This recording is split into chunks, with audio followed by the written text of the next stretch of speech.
I eat 3,500 calories. And that's why we have to do dishes about 4 times a week. And that's why, yeah, that's why. I'm not even hungry. Like,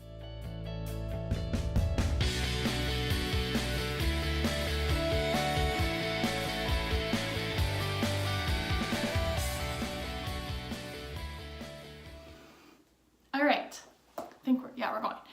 Welcome everyone. If you are new here, my name is Katie. I'm a trainer and nutritionist, and today I'm just going to share some tips on how I personally maintain the physique that I currently have. Now, before we start, I'm not a doctor or a dietitian. I'm just a licensed personal trainer and licensed nutritionist. So I'm just giving my advice on what works for me. But I feel like there are a lot of videos out there and a lot of information on things like this, and of course you can hire your own coach or go talk to another professional.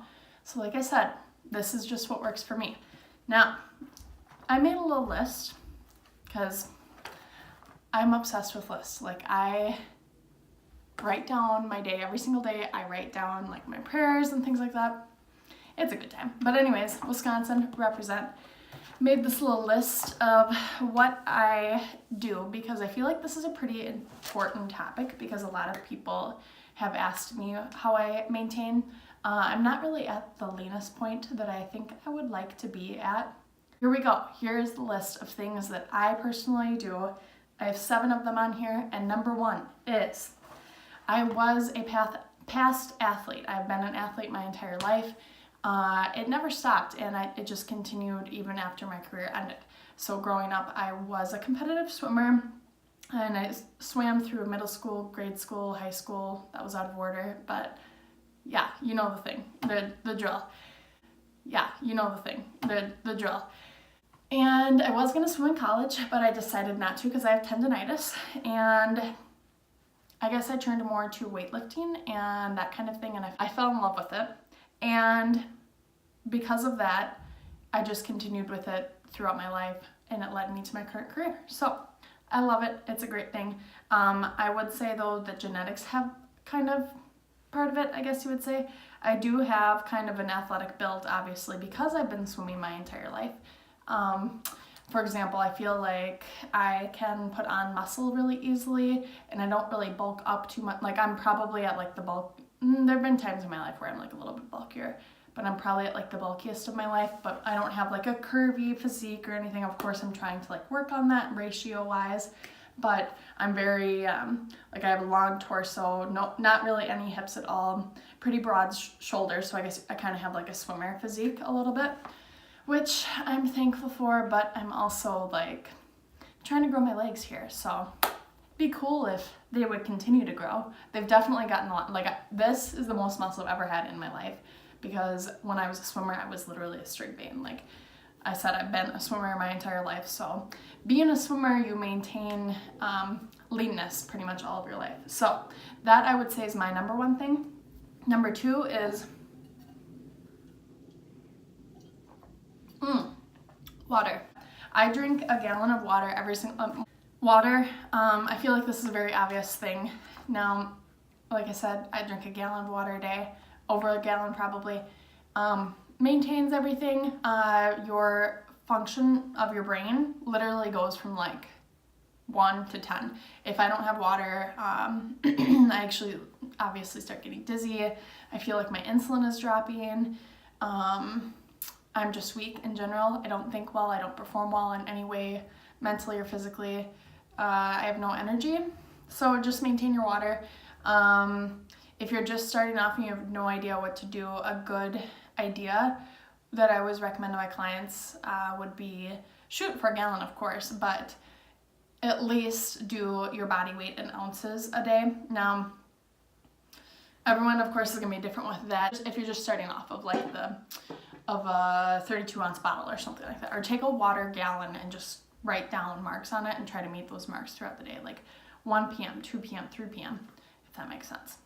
All right, third thing, I lift, obviously, because you guys have seen my videos. Not saying that I think that I'm just all that because I lift.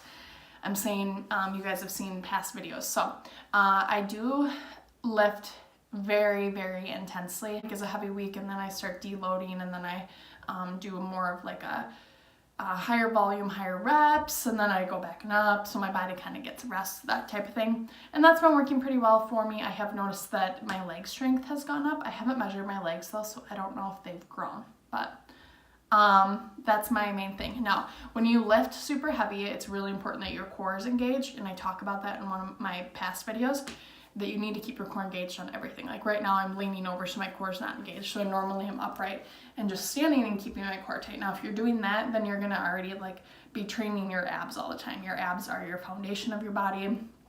They need to be strong, basically. So that is my number 3 secret, lift heavy. That's what I've been trying to work on, is training abs more, because that's definitely the weakest part of my body, for sure. Like I don't really have obliques, I just have a flat stomach, and I have some ab definition. That's about it. And now that I'm training abs maybe a little bit more, hopefully they'll start popping through a little bit.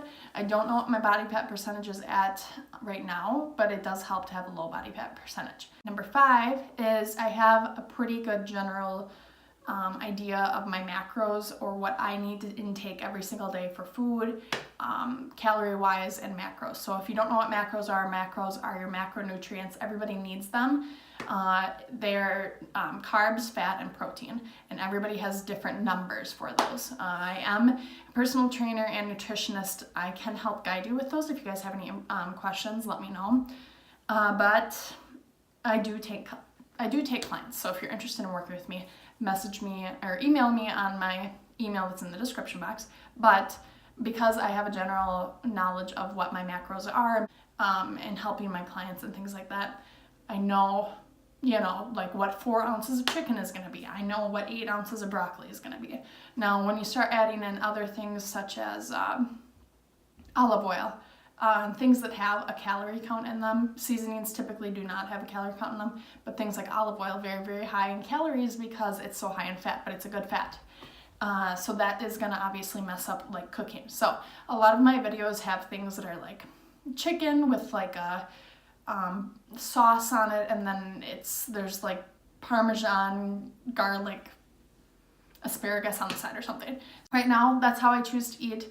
I did eat clean prior to this. On my journey, I went through the phase of what are macros, and then I figured out how to make my own macros, and then I started eating clean, and then it just helped me build the foundation of where I am. So now I'm at a stable point in my life. I'm comfortable body-wise. My body's physically comfortable where it's at. I have a hard time gaining and losing at this point. So that's really, really good, and you want to be at that point in your life.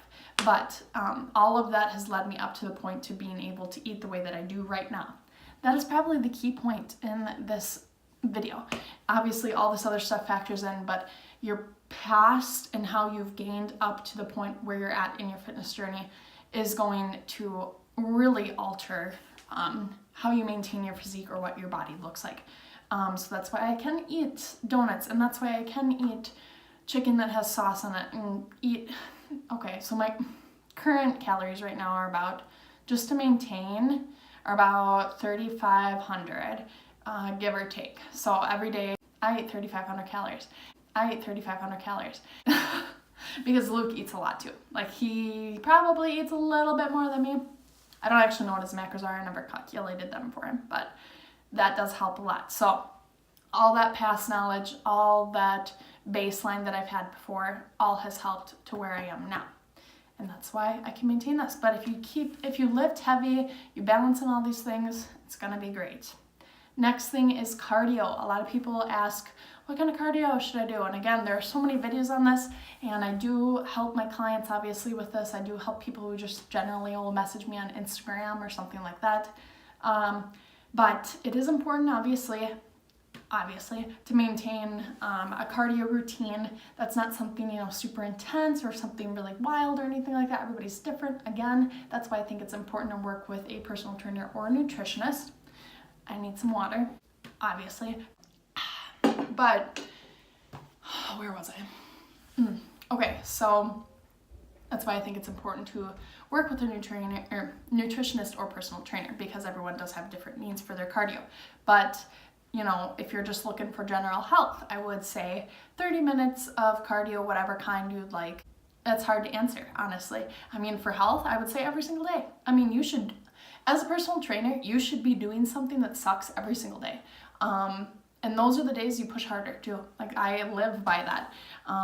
You don't want to go to the gym, that's too damn bad. You're going to go to the gym and you're going to push it even harder because you're going to feel so much better, and then it's going to discipline you, and you need to do that kind of structure in your life, people. It has helped me so much, but I'm starting to go into like my rant right now. I can feel it. But if you're looking to kind of cut down, you got to find what kind of cardio works best for you. So for example, steady state cardio, HIIT cardio, list cardio, all of that. There's a ton of different cardio variations and obviously a ton of different ways you can do it. You should be uncomfortable while you're doing cardio, that's what I say. For example, I do really, really well, like I lose fat and I lean out like this with HIIT cardio, but I tend to put more of my energy into my lifts because I do want to have like I want to have more build of muscle on me. So that's what I like to do. I like to do steady state cardio, like stairs, or sometimes I like to do some like HIIT stuff on the stairs, I guess, because it mix things up. But just things that are challenging, but yet are kind of uncomfortable, but I can still maintain. So I honestly can do cardio every single day. I love it.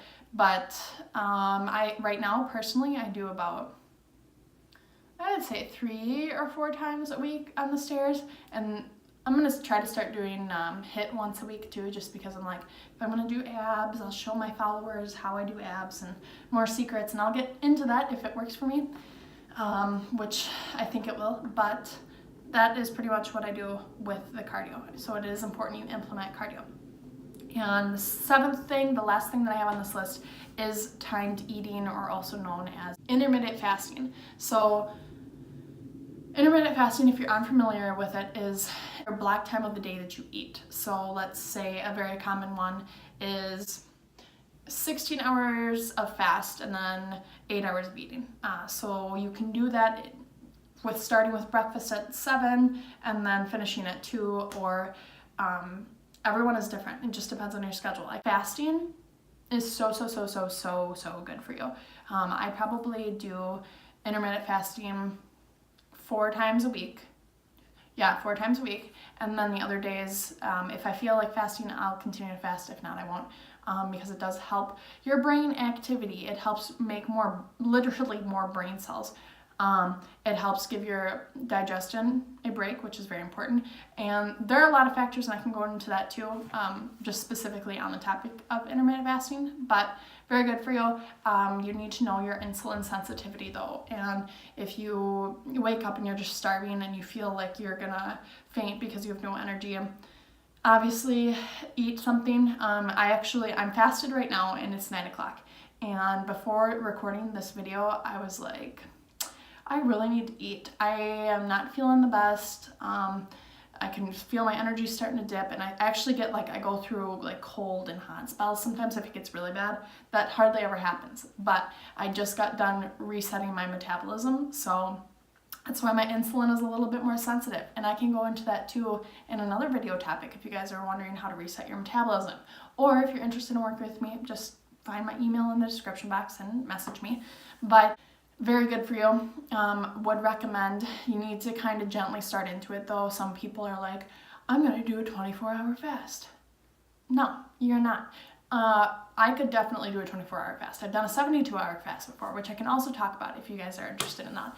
But you just don't start into it. I would recommend maybe trying like the 16-hour fast first, and then go into the 18 and then do a 20 and try that over like a course of a week. Maybe don't do them all back to back to back.